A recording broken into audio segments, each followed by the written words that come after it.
¿Qué tal? Muy buenas tardes. En esta ocasión vamos a hablar acerca de propiedad intelectual dentro del curso de Derecho Mercantil. Resulta que para la empresa es muy importante la propiedad intelectual. Dentro de los elementos de la empresa, además de los elementos subjetivos como son el empresario,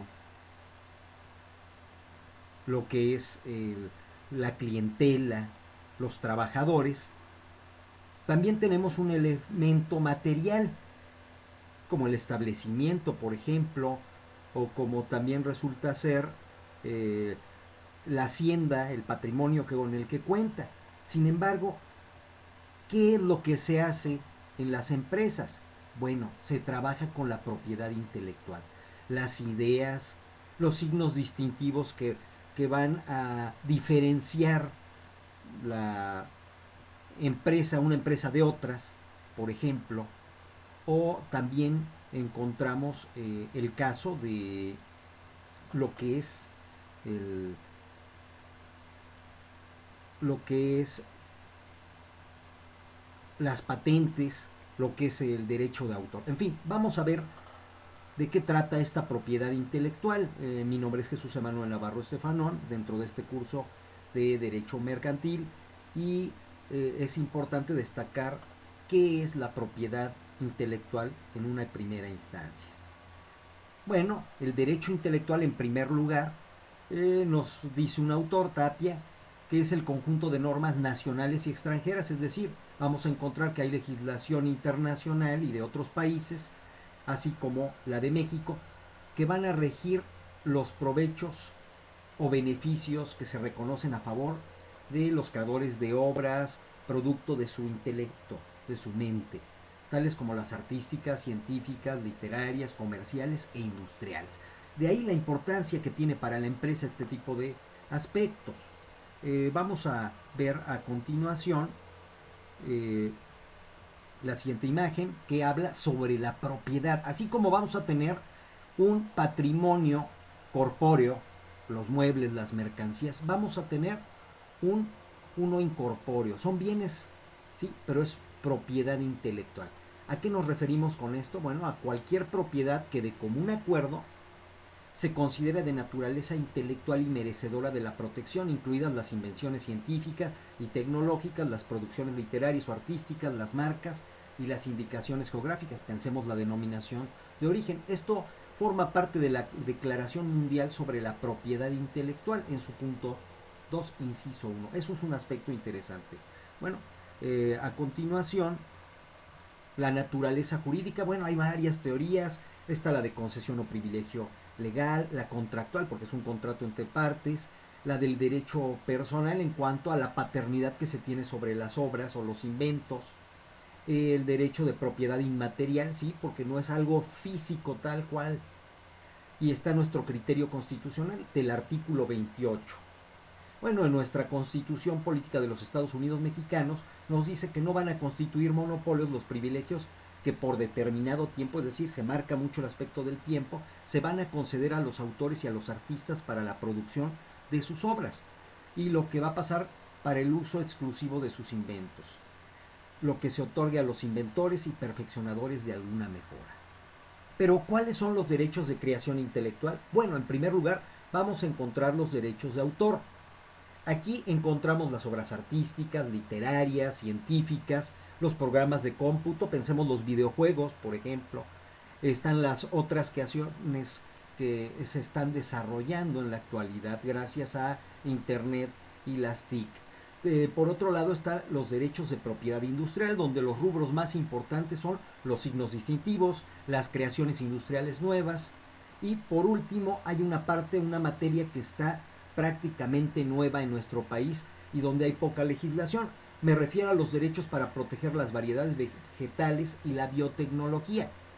Lo que es la biotecnología, las variedades vegetales, los microorganismos y la medicina genómica son aspectos o que son considerados por algunas otras leyes o que de plano no han sido legislados en nuestro país. Las variedades vegetales sí tienen una ley propia. Bueno, como hemos mencionado ya los derechos de autor, tenemos una definición de Rangel Medina, de David Rangel Medina, que los define como un conjunto de prerrogativas, derechos que las leyes reconocen y confieren a los creadores de obras intelectuales externadas mediante la escritura, la imprenta, la palabra hablada, la música, el dibujo, la pintura, la escultura, el grabado, la fotocopia, el cinematógrafo, la radiodifusión, la televisión, el disco, el cassette, el videocassette y por cualquier otro medio de comunicación. Esta definición es de 1991, por supuesto. Ahora todo lo que es en Internet juega un papel predominante dentro de los derechos de autor. Por supuesto, también la Ley Federal de Derechos de Autor de nuestro México nos explica qué ocurre con ese reconocimiento en su artículo 11. Algo importante es que deben ser plasmadas estas ideas en un medio. Sin embargo, va a haber limitaciones a los derechos de autor. Pueden ser por causa de utilidad pública, debido a que pasan al dominio público después de que pasa el tiempo, ya sea que sean expresiones de las culturas populares, se trate de símbolos patrios, o sean aquellas impuestas por la Secretaría de Gobernación a través de una comisión calificadora. Recordemos que en México está prohibida la previa censura. Cuando se afecta de intereses de terceros, una vez ha sido publicado, sí se podrían llegar a retirar. Bueno, muy bien. Aquí conviene revisar un punto. Si revisamos la Ley Federal de Derechos de Autor, bueno, aquí tenemos las limitaciones de causa de utilidad pública. Como es el derecho de autor, es una propiedad, se le da ese tratamiento y se puede expropiar por causa de utilidad pública. Pero el Ejecutivo Federal tiene que jugar un papel importante y se tiene que dar una remuneración compensatoria. También están aquí las limitaciones de los derechos patrimoniales, ¿no? En la situación de que se debe citar los textos, que se pueden citar, pero hay que decir la fuente, se pueden reproducir varias cosas, los artículos, fotografías, ilustraciones y comentarios. También encontramos la reproducción de partes de una obra para la crítica, investigación científica, literaria o artística. Un solo ejemplar cuando sea difícil de conseguir, sin fines de lucro y demás. Bueno, eso es un aspecto interesante de los derechos de autor. También están otras características como podemos revisar, pero a continuación, siguiendo con nuestra presentación, ¿cuáles son los elementos del derecho de autor? Tenemos primero que nada un derecho moral, que es el de paternidad, de divulgación, el de integridad de la obra y conservación de la misma, el de arrepentimiento, rectificación y el de retirada. Eso es lo que tiene el autor en cuanto a ese derecho personalísimo. En cuanto al derecho patrimonial, o sea, el aspecto económico, tiene derecho a publicar su obra, a reproducirla, a que se transforme, es decir, se traduzca a otros idiomas, se adapte a otros medios, la colocación de la obra en el comercio, recordemos que todo esto es un proceso, está el registro de la obra para su ejercicio, eso en registro de derechos de autor, está la transmisión de la misma obra por otros medios y la duración de este derecho va a ser por 100 años a partir de la muerte del autor. Bueno, hay varias facultades de este derecho moral, positivas o exclusivas, y negativas o concurrentes. Lo mismo va a ocurrir con este derecho patrimonial, ¿sí?, que nosotros podemos destacar. Hay varias modalidades del derecho de autor. El derecho de secuencia o de suite, bueno, esto viene desde la época en Francia, en donde una obra, una pintura iba pasando de manos y se iba tomando en consideración. También tenemos el derecho de alquiler o préstamo público, no está en nuestra ley, sin embargo se da frecuentemente. Está el derecho de arena, esto viene desde Roma, la situación del derecho de explotación de la imagen de los deportistas, de los artistas.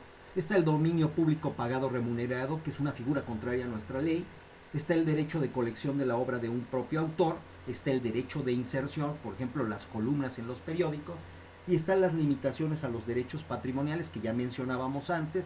La repografía lícita, es decir, podemos sacar fotocopias siempre y cuando no afecten los derechos de autor, no haya lucro, y hay también la licencia legal. Bueno, en este momento es lo que tenemos respecto a los derechos de autor. En otra ocasión continuaremos. Gracias.